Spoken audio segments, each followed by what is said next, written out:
오늘 함께 은혜 나누실 말씀 창세기 46장 2절로 4절의 말씀입니다. 창세기 46장 2절로 4절의 말씀, 우리 다 같이 한 목소리로 합독하시겠습니다. 그 밤에 하나님이 이상 중에 이스라엘에게 나타나 이르시되 야곱아 야곱아 하시는지라. 야곱이 이르되 내가 여기 있나이다 하매 하나님이 이르시되 나는 하나님이라. 내 아버지의 하나님이니 애굽으로 내려가기를 두려워하지 말라.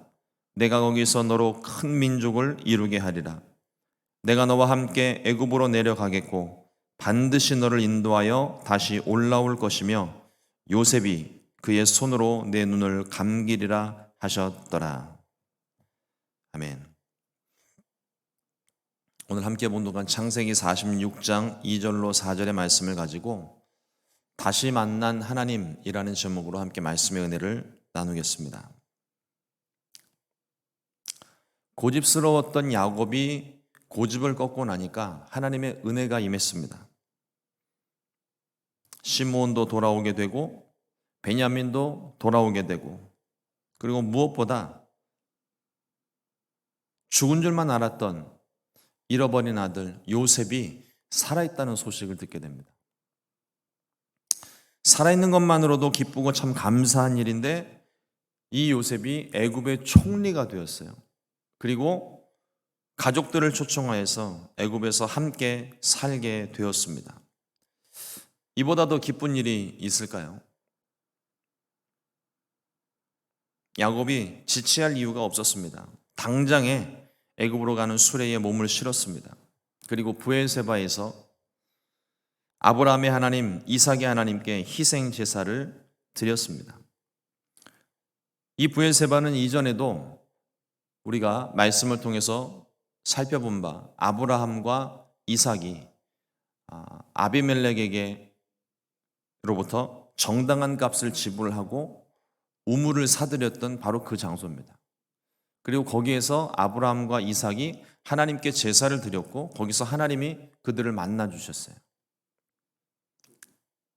그리고 이제 야곱이 그 하나님 앞에 희생 제사를 드림으로 아브라함과 이삭에게 주셨던 언약의 말씀을 야곱에게도 들려주시고 이것이 야곱에게도 그 언약이 그대로 이어지고 있음을 우리 가운데 보여주고 있습니다. 야곱이 살고 있던 가나안 땅은 그들의 조상 아브라함을 통해서 또 이삭을 거쳐서 야곱에게 약속하신 땅이었습니다. 창세기 12장 2절 말씀에 내가 너로 큰 민족을 이루고 내게 복을 주어 내 이름을 창대하게 하리니 너는 복이 될지라.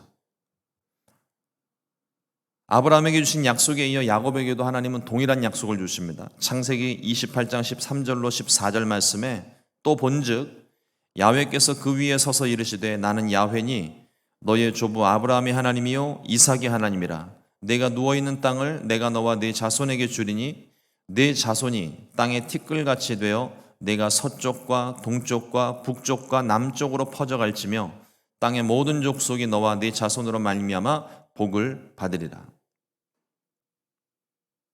야곱은 이 약속을 베델에서 사닥다리를 보았던 바로 그 자리에서 이 말씀을 함께 받았습니다. 그리고 그 땅을 떠날 때에는 하나님이 약속하신 땅이잖아요. 그러니까 그 땅을 떠날 때에는 반드시 하나님의 허락이 필요합니다. 야곱은 하나님께 제사를 드리며 하나님의 뜻을 구했던 것입니다. 이에 하나님께서 야곱의 꿈에 나타나셨습니다. 야곱이 다시 하나님을 만났습니다. 베델에서 만났던 하나님, 야복강에서 만났던 하나님, 그 하나님을 지금 다시 브엘세바에서 만난 것입니다. 다시 만난 하나님은 야곱에게 그 약속을 다시 확인시켜 주십니다. 그 언약의 말씀이 무엇인지, 하나님께서 브엘세바에서 야곱에게 다시 약속해 주신 그 약속이 무엇인지 오늘 그 말씀들을 확인하며 함께 은혜 나누기를 원합니다. 첫 번째로 하나님께서 말씀하시기를 두려워하지 말라 말씀하십니다. 야곱은 베델에서 만났던 하나님을, 야복 강가에서 만났던 그 하나님을 브엘세바에서 다시 만났습니다. 다시 만난 하나님께서 야곱에게 이와 같이 말씀하십니다. 3절 말씀에 하나님이 이르시되 나는 내 하나님이라 내 아버지의 하나님이니 애굽으로 내려가기를 두려워하지 말라. 내가 거기서 너로 큰 민족을 이루게 하리라. 아마도 야곱은 애굽으로 가기를 주저하고 있었던 것 같아요. 그 마음 가운데 두려움이 있었던 것 같습니다. 요셉을 다시 만나는 건 분명 기쁜 일입니다. 당장이라도 달려가서 그 요셉을 부둥켜 안고 만져보고 싶고 끌어안고 싶고 어디 다친 데는 없는지 다 살펴보고 싶은 마음은 정말 간절했을 것 같아요. 하지만 잠깐 보러 가는 것과 아예 이주하는 것은 전혀 다른 문제입니다. 우리 언니들 그런 말씀들 많이 하시는 것 같아요. 미국을 여행차 방문하는 것과 미국으로 이민 오는 것은 전혀 다른 문제라고 이야기합니다. 다른 여행지들도 다 마찬가지인 것 같아요. 즐거운 마음으로 가서 놀고 먹고 마시고 가벼운 마음으로 가는 것, 그게 여행입니다. 거기 걱정할 일이 하나도 없잖아요. 하지만 이민은, 거주하는 것은 책임과 의무가 따르기 시작합니다. 무게가 실리는 생존의 문제입니다. 만만하게 봤다간 큰 코 닥치죠. 더군다나 지금 이 야곱은 하나님이 허락하시고 인도하셨던 가나안 땅을 떠나야 하는 상황입니다. 잠시 떠나는 것이 아니라 아예 애굽으로 이주해서 사는 문제예요. 하나님께서 허락을 하셔서 인도하셨기 때문에, 하나님이 인도하신 땅이기 때문에 반드시 하나님의 허락이 있어야 됩니다. 우리가 그걸 잊으면 안 돼요. 우리가 사무엘서를 공부를 하면서 계속적으로 반복적으로 확인하고 있는 것이 무엇이냐면, 도저히 방법이 없고 할 수 없는 일들이 있을 때는, 그때는 하나님께 누가 시키지 않아도 물어요. 기도하고 새벽 제단 쌓고 안 하던 금식 기도와 철야 기도까지 할 수 있는 건 다 합니다. 그래서 하나님의 뜻을 구합니다. 그런데 너무나도 당연한 일들이 있잖아요. 너무나도 당연한 일들에 대해서는 우리가 하나님께 묻지를 않습니다. 근데 다윗은 너무나도 당연한 일인데 그 당연한 일을 하나님께 물어요. 그래서 사무엘서에 계속적으로 나타나고 있는 그 공식과도 같은 것이 야훼께 묻자와 가로되, 묻자와 여호와께 물어 가라사대, 야훼께서 대답하여 이르시되, 이 공식이 항상 등장합니다. 곳곳에 있어요. 곳곳에. 우리는요, 하나님 뜻대로 사는 사람들입니다. 하나님 때문에 살아가는 사람들이고, 하나님 때문에 생명 얻고 지금 오늘도 은혜 가운데 살아가는 사람들이에요. 그렇다면 우리가 하는 일들에 대해서 너무나도 당연한 일들이겠지만, 너무나도 그 당연한 일들조차도 하나님의 뜻이 거기에 있는지, 너무 당연한 일이기 때문에, 그러니까 우리 생각이에요. 너무 당연한 일이기 때문에 여기에 하나님의 뜻을 구하는 것을 잃어버리는 실수를 자주 합니다.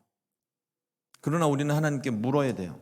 묻고 하나님께서 무엇을 원하시는지. 나는 당연하다고 생각을 했지만 하나님은 당연하지 않다고 말씀하실 수가 있거든요.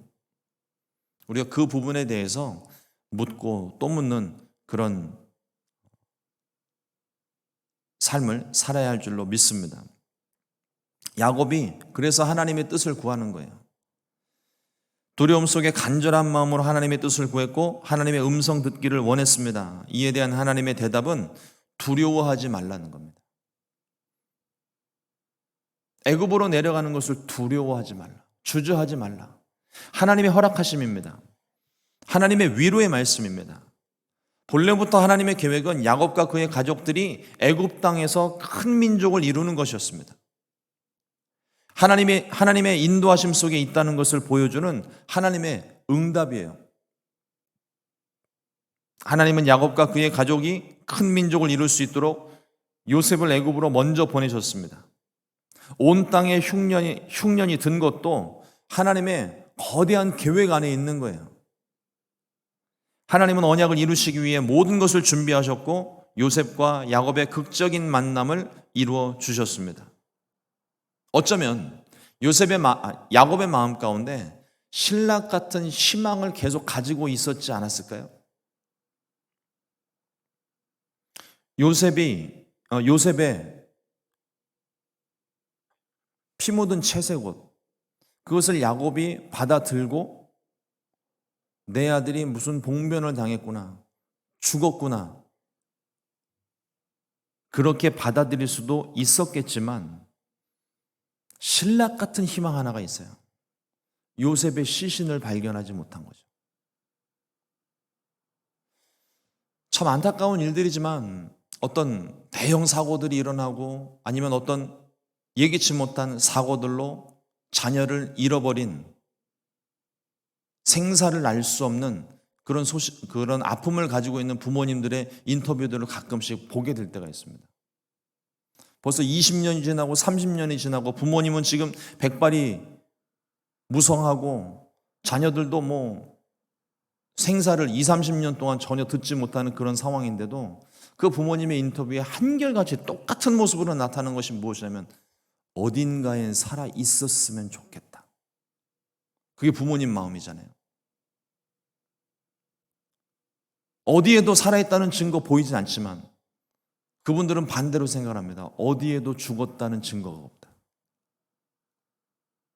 아마도 야곱의 마음 가운데 이런 마음이 있지 않았을까요? 어디에선가 어떤 모습으로든 내 아들이 살아있었으면 좋겠다.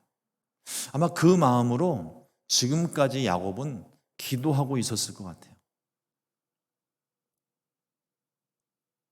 힘들고 어려운 고난, 또 해결되지 못할 문제라도 그래서 해석이 중요한 겁니다.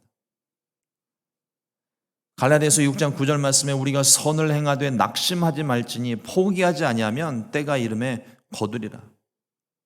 우리는 그때가 언제인지는 모릅니다. 우리 생각 같아서야 당장 응답이 됐으면 좋겠죠. 당장 열매가 있었으면 좋겠죠. 하지만 그때는 우리 알지 못합니다.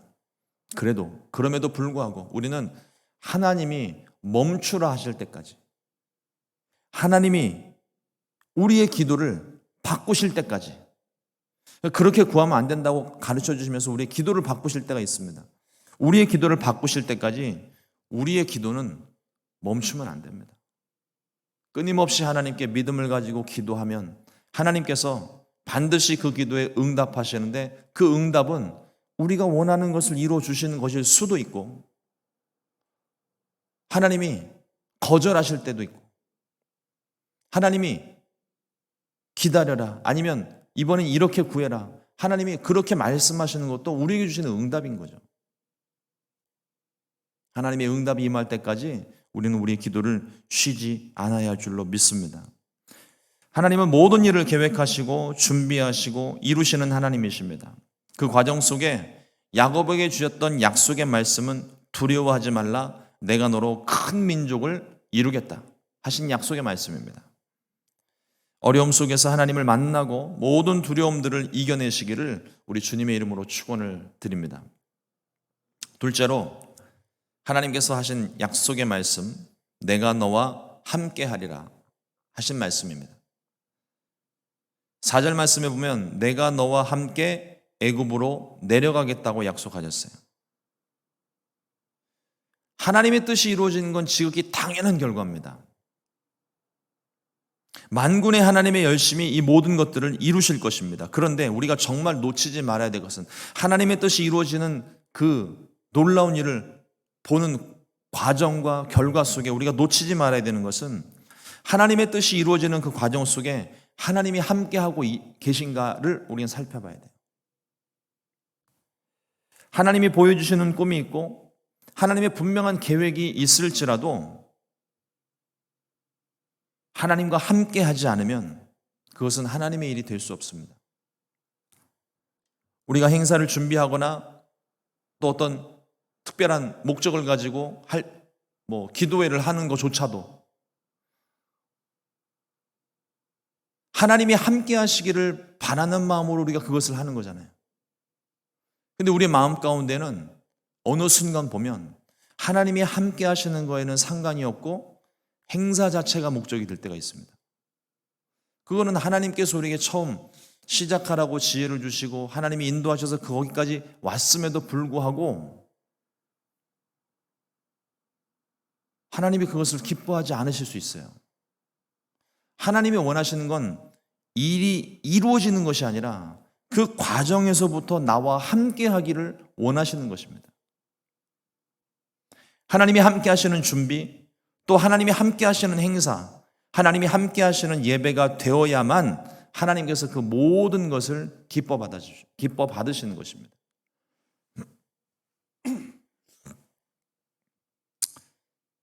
우리 마음 가운데 앞선 말씀처럼 하나님이 두려워하지 말라, 내가 너로 큰 민족을 이루겠다. 하나님께서 우리 마음 가운데 두려움을 사라지게 하실 때 우리 마음 속에서 하나님도 함께 사라지면 안 됩니다. 두려움은 사라져도 하나님은 함께 하셔야 합니다. 그래서 두 말씀이 늘 한 쌍인 것처럼 같이 들려집니다. 이사야서 41장 10절 말씀에 두려워하지 말라, 내가 너와 함께 함이니라. 놀라지 말라, 나는 내 하나님이 됨이라. 내가 너를 굳세게 하리라. 참으로 너를 도와주리라. 참으로 나의 의로운 오른손으로 너를 붙들리라. 내가 너와 함께 함이라 하신 말씀 딱 한 번밖에 없는데 문장 하나하나마다 하나님이 함께하지 않으시면 이루어질 수 없는 일들만 지금 말씀하고 계세요. 그래서 말씀하시는 것입니다. 두려워하지 말라, 내가 너와 함께합니다. 하나님이 함께 하셔야만이 우리 마음에 인생의 진정한 두려움들이 사라집니다. 두려움이 사라졌다가도 하나님이 함께하지 않으시면 어느새 우리는 길을 잃고 방황을 하고 두려움에 빠지고 맙니다. 조급해지고 허둥대기 시작하죠.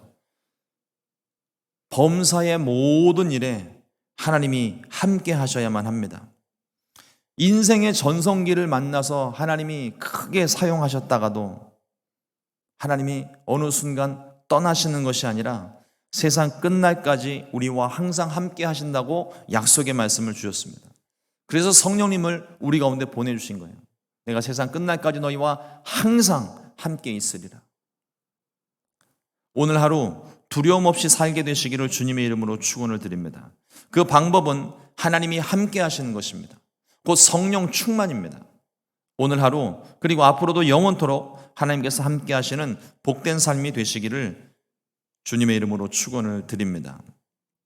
셋째로 하나님께서 약속하신 말씀은 다시 돌아올 것이라 하신 말씀입니다. 4절 말씀을 다시 봉독합니다. 내가 너와 함께 애굽으로 내려가겠고 반드시 너를 인도하여 다시 올라올 것이며 요셉이 그의 손으로 내 눈을 감기리라 하셨더라. 하나님께서 야곱에게 마지막으로 약속하신 것은 반드시 너를 인도하여 다시 올라올 것이라 하신 말씀입니다. 하나님께서 아브라함에게 이 장대한 언약의 말씀을 주실 때 이미 이 과정에 대해서 하나님은 말씀하신 바 있습니다. 창세기 15장 13절 말씀에 야훼께서 아브라함에게 이르시되 너는 반드시 알라, 내 자손이 이방에서 객이 되어 그들을 섬기겠고 그들은 400년 동안 내 자손을 괴롭히리니. 아마도 야곱은 흉년이 끝나면 다시 가나안 땅으로 올라올 것을 기대했을 것 같습니다. 그러나 그때와 시기는 우리가 정하는 게 아니죠. 하나님께서 가라 하시면 가는 것이고 머물라 하시면 머무는 것이 우리의 인생입니다. 400년 동안 애굽에서 살 줄은 아마 꿈에도 몰랐을 거예요. 아브라함도 모르고 이삭도 모르고 야곱도 모르고 요셉도 몰랐을 겁니다. 그럼에도 불구하고 하나님의 약속은 다시 올라올 것이라, 내가 너를 인도할 것이다 하신 말씀입니다. 다만 우리는 하나님의 말씀을 믿을 뿐이고 그 말씀에 순종할 뿐입니다. 하나님이 함께 하시는 한 어디에 있든지 무슨 일을 만나든지 우리 안에는 두려움이 없고 주와 함께하는 승리만 있게 될 것입니다. 사랑하는 성도 여러분, 우리는 삶에서 하나님을 항상 만나야 됩니다. 동행이라는 말 속엔 하나님과의 만남이 포함이 되어져 있어요. 하나님이 함께 하시지 않는데 어떻게 우리가 동행할 수 있습니까? 한 번 보고 하나님을 한 번 만나고 끝나는 것이 아니라 매일같이 하나님을 만나야 하고 매일같이 주와 함께 동행해야 합니다. 만날수록 은혜가 큰 법입니다. 하나님을 만날수록 믿음이 더욱더 굳세어집니다. 사랑하는 사람을 만나도 만나면 만날수록 더 만나고 싶은 거죠. 만남이 뜸해지고 소홀해지면 심리적으로 벌써 거리감이 생기기 시작합니다. 다시 만나게 됐을 때 굉장히 어색하죠. 하나님을 매일같이 만나고 하나님과 동행할 수 있는 그런 삶을 하나님께서도 원하시고 우리는 그 원하시는 데 순종하며 살아야 합니다. 그래야 살 수가 있어요.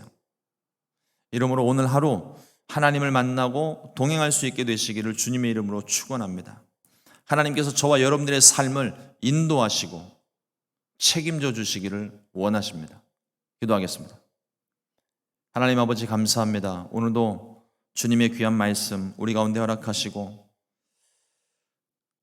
야곱이 브엘세바에서 하나님을 다시 만났던 사건을 통해 우리의 삶 가운데 하나님이 함께 하시는 것이 얼마나 중요한 일인지, 또 한 번 만나고 하나님 끝나는 것이 아니라 지속적으로 하나님과 함께하며 만나며 동행하는 그 일이 얼마나 중요한지 오늘 말씀을 통해서 깨닫게 하시니 감사합니다.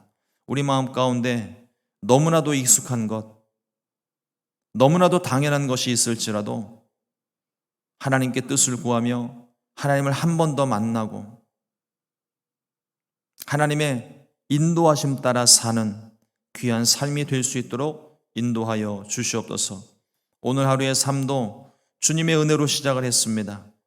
하나님 하루 온종일 주님의 은혜가 충만할 수 있게 하시고 오늘 하루를 마감하는 시간에 하나님의 은혜 때문에 감사할 수 있는 귀한 날이 될 수 있게 주님 축복하여 주시옵소서. 오늘도 주께서 우리와 함께 하시고 동행하시기를 간절히 소망하고 예수님의 이름으로 기도드렸습니다. 아멘.